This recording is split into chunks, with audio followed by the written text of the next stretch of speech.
Hi అండి. నమస్తే. Welcome to I Rome style cooking. ఈరోజు చాలా రుచిగా, చాలా టేస్ట్‌గా, చాలా బావుంటది. ఉసిరికాయ పప్పు ఎలా తయారు చేయాలనేది చూద్దాము. ఒకసారి ఇలా ట్రై చేయండి. మీకు డెఫినెట్‌గా చాలా నచ్చుతది.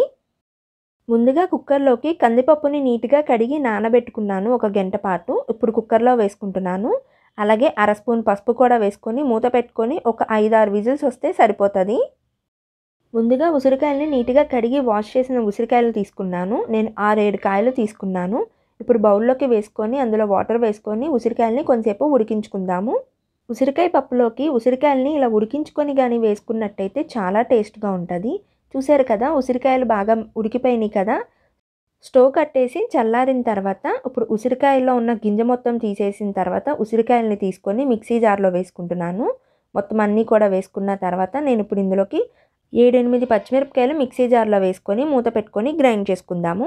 గ్రైండ్ అయిపోయింది కదా! ఇప్పుడు మూత తీసి చూద్దాము. చూసారు కదా! ఉసిరికాయలు, పచ్చిమిరపకాయలు గ్రైండ్ అయిపోయింది. ఇప్పుడు పప్పు ఉడికిందో లేదో చూద్దాము. చూసారు కదా! పప్పు మొత్తం ఉడికిపోయింది కదా! స్టీమ్ మొత్తం పోయిన తర్వాత మూత ఓపెన్ చేసి చూద్దాము.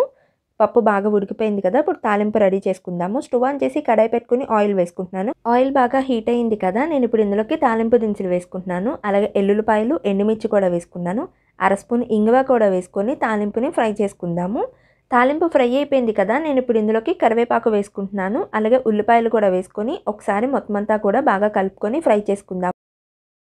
ఉల్లిపాయలు ఫ్రై అయిపోయినాయి కదా! నేను ఇప్పుడు ఇందులోకి ఒక కప్పు టమాటాలు కూడా వేసుకొని ఒకసారి మొత్తం అంతా కూడా బాగా కలుపుకున్న తర్వాత మూత పెట్టుకొని మగ్గించుకుంటున్నాను. ఒకసారి మూత ఓపెన్ చేసి చూద్దాము. చూసారు కదా! టమాటాలు బాగా మగ్గిపోయినాయి కదా! నేను ఇప్పుడు ఇందులోకి ఇందాకల ఉడికించుకున్న పప్పు కూడా వేసుకుంటున్నాను. అలాగే ఇందాకల మనం ఉసిరికాయలను ఉడికించుకున్న వాటర్ ఉన్నది కదా! అది కూడా వేసుకుంటుని ఒకసారి మొత్తం అంతా కూడా బాగా కలుపుకుందాము.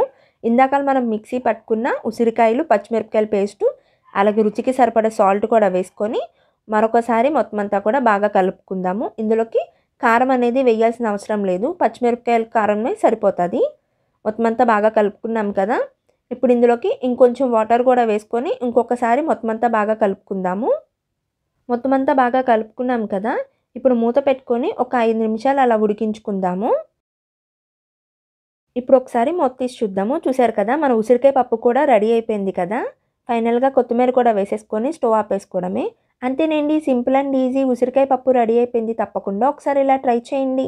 మా వీడియోస్ ఎవరైనా కొత్తగా చూస్తున్నట్టయితే ఛానల్‌ని సబ్స్క్రైబ్ చేసుకొని పక్కనున్న బెల్ ఐకాన్‌ని క్లిక్ చేయండి. మా నోటిఫికేషన్స్ మీకొస్తాయి. Thanks for watching.